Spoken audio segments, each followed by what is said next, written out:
गांधी कन्याकुमारी से अपनी पदयात्रा स्टार्ट करेंगे, कैसे देखते हैं आप? देखिए, जिनकी तोड़ने की विरासत रही हो वो आज जोड़ने की सियासत करें तो मजाक लगता है।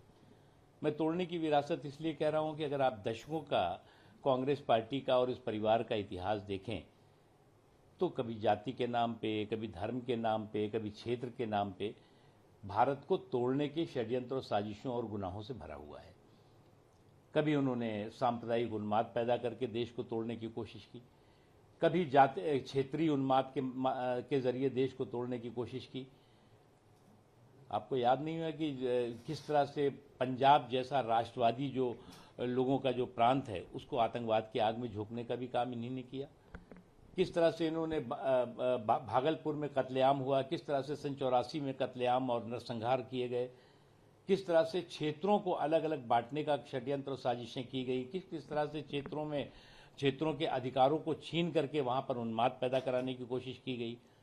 कहीं आतंकवाद तो कहीं नक्सलवाद। कश्मीर किसकी देन है? कश्मीर का आतंकवाद और अलगाववाद किसकी देन है? ये तमाम चीज़ें हैं, इन चीज़ों का जवाब देना चाहिए, न कि अब आप जो है वो तोड़ने की विरासत को लेकर के और जोड़ने की सियासत कर रहे हैं। ये मजाक लगेगा, इससे ज़्यादा कुछ नहीं। जी सर, साथ ही एनडीएमसी ने हो सकता है कि राजपथ का नाम बदल दिया जाए और कर्तव्य पथ करके जो नाम है वो उस तरह का नाम दिया जाएगा। अभी कुछ कंफर्मेशन जो है और थोड़ी देर में आ जाएगी। देखिए, कर्तव्य पथ से लोक कल्याण तक का रास्ता परिश्रम और परिणामों का रास्ता है।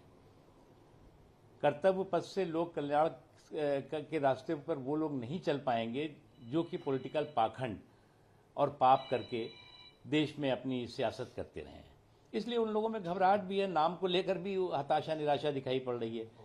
लेकिन मैं मानता हूं कि एक बहुत बड़ा संदेश भी है और उन लोगों के लिए सबक भी है जो संविधान की बात तो करते हैं लेकिन संविधान को मानते नहीं। संविधान में कर्तव्य की बात भी है और अधिकारों की बात भी है, तो इसलिए कर्तव्य पद भी है और लोक कल्याण भी है। जी सर, आखिरी सवाल। नीतीश कुमार दिल्ली पर हैं, वो सबसे मिल रहे हैं। उन्होंने कल ये बोला कि ना तो मैं पीएम के लिए क्लेम करता हूँ, पीएम पोस्ट के लिए। एक बिहार की कहावत है, अपना लाल गंवाए के दर दर मांगे भीख।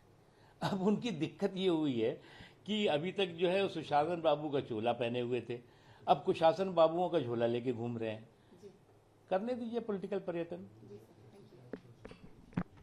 सर, जमात-ए-उलमा हिंद जो है उन्होंने बोला है कि हमें मदरसे के सर्वे में कोई प्रॉब्लम नहीं है, लेकिन काम लॉ के हिसाब से होना चाहिए, और कुछ मुस्लिम पक्ष हैं जो इसके अगेंस्ट। देखिए, एड पे तो कोई सवाल नहीं, ऑडिट पे बवाल क्यों भाई?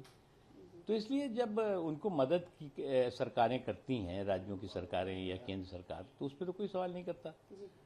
अब ऑडिट होगा, उसका सर्वे होगा तो उस पर बवाल। देखिए, मैं नहीं मानता कि सभी मदरसे गड़बड़ झाला कर रहे हैं। कुछ मदरसे बहुत अच्छा काम कर रहे हैं, लेकिन जो मदरसों की अनरजिस्टर्ड मदरसों की, अनरिकॉग्नाइज्ड मदरसों की मशरूमिंग ग्रोथ है, वो अच्छे मदरसों पर भी प्रश्न चिन्ह लगा रहे हैं, सवालिया निशान लगा रहे हैं। इसलिए सर्वे भी होने चाहिए, वो क्या वहां पर कर रहे हैं, शिक्षा दे रहे हैं कि नहीं दे रहे हैं, पढ़ाई करा रहे हैं कि नहीं करा रहे हैं, ये सारी चीज़ों पे अगर कोई चीज़ छिपाने के लिए नहीं है तो फिर क्यों हंगामा? इसलिए मेरी तो उनसे यही कहना है कि भैया, न किसी को डरने की ज़रूरत है न डराने की ज़रूरत है। आपके अगर कोई चीज़ छिपाने की नहीं है तो क्यों आप डर रहे हैं?